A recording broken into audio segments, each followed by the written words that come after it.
Hai everyone, gimana kabar hari ini? Dalam keadaan baik kan? Pernah gak teman-teman baca Matius 27 ayat 5? Isinya tentang cara mati Yudas kan? Lalu di kisah para rasul 1 ayat 18, cara matinya beda. Lalu muncul pertanyaan, loh kok kayak gini?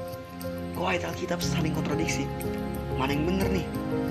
Atau jangan-jangan dua-duanya hoax? Inilah segelintir pertanyaan yang dilontarkan oleh banyak orang mengenai kematian Yudas Iskariot yang ada di Alkitab. Lantas bagaimana? Apa jawabannya? Ya, yang pasti Alkitabnya nggak berubah kok. Memang itu yang ditulis dari dulu. Dan bukan salah penerjemah Alkitab juga. Memang itu yang dibilang dalam bahasa aslinya. Kalau begitu, apa jawaban untuk pertanyaan-pertanyaan tadi? Sebelumnya, mari kita lihat apa yang Alkitab katakan mengenai kematian Yudas. Memang benar ada dua ayat yang memberitakannya. Yang pertama Matius 27 ayat 5 tadi. Dikatakan, maka ia pun melemparkan uang perak itu ke dalam bait suci, lalu pergi dari situ dan menggantung diri. Dan yang kedua, yang sudah kita singgung tadi, kisah para rasul 1 ayat 18. Lukas sebagai penulis menuliskannya demikian. Yudas ini telah membeli sebidang tanah dengan upah kejahatannya. Lalu ia jatuh terpelungkup dan perutnya terbelah, sehingga semua isi perutnya tertumpah keluar. Manakah yang benar? Dari kedua ayat tadi, mana yang dapat dipercaya? Atau keduanya sama-sama kebohongan? Kontradiksi kan? Oke, we'll see. Tapi tunggu dulu. Sebelum terlalu dini mengambil kesimpulan bahwa ini adalah kontradiksi, ada beberapa hal yang harus kita perhatikan. Yang pertama ialah sudut pandang. Perlu diketahui, di dalam Alkitab ada banyak kisah yang sama, namun ditulis oleh penulis yang berbeda. Maka dari itu, sudut pandangnya pun tentu berbeda juga, karena setiap penulis memiliki sudut pandang masing-masing. Jadi, penulis A, penulis B memiliki sudut pandang berbeda. Mengenai sudut pandang, sebagai contoh, kita dapat melihat pada saat Jepang kalah dan Perang Dunia Kedua baru saja usai. Surat kabar gencar memberitakan bahwa damai telah kembali ke dalam dunia. Bom atom yang mengubah dunia, dan sebagainya. Ini adalah surat kabar dari pihak Amerika atau sekutu atau dunia pada umumnya.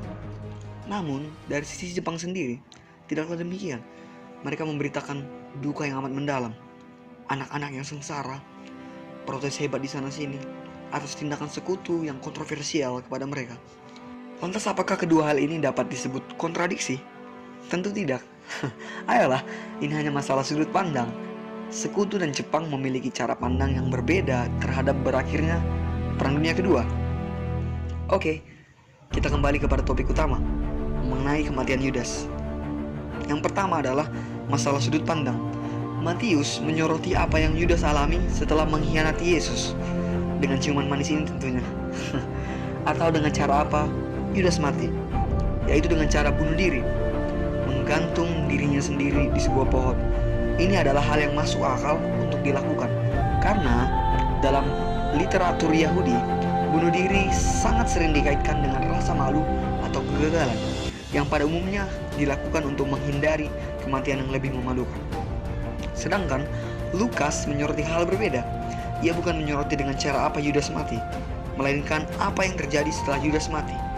Kalimat lalu ia jatuh terpelungkup dan perutnya terbelah sehingga semua isi perutnya tertumpah keluar, jika dicermati dengan baik, bukanlah menerangkan cara mati Yudas, melainkan menerangkan keadaannya setelah mati, yaitu jatuh dengan posisi tubuh terpelungkup. Yang sudah dulu menyimpulkan bahwa ini adalah kontradiksi, saya harap agak menahan dirinya, karena ini, ayolah, bahkan bukan sebuah kontradiksi jika dilihat hanya dari kalimatnya tanpa perlu kajian lebih.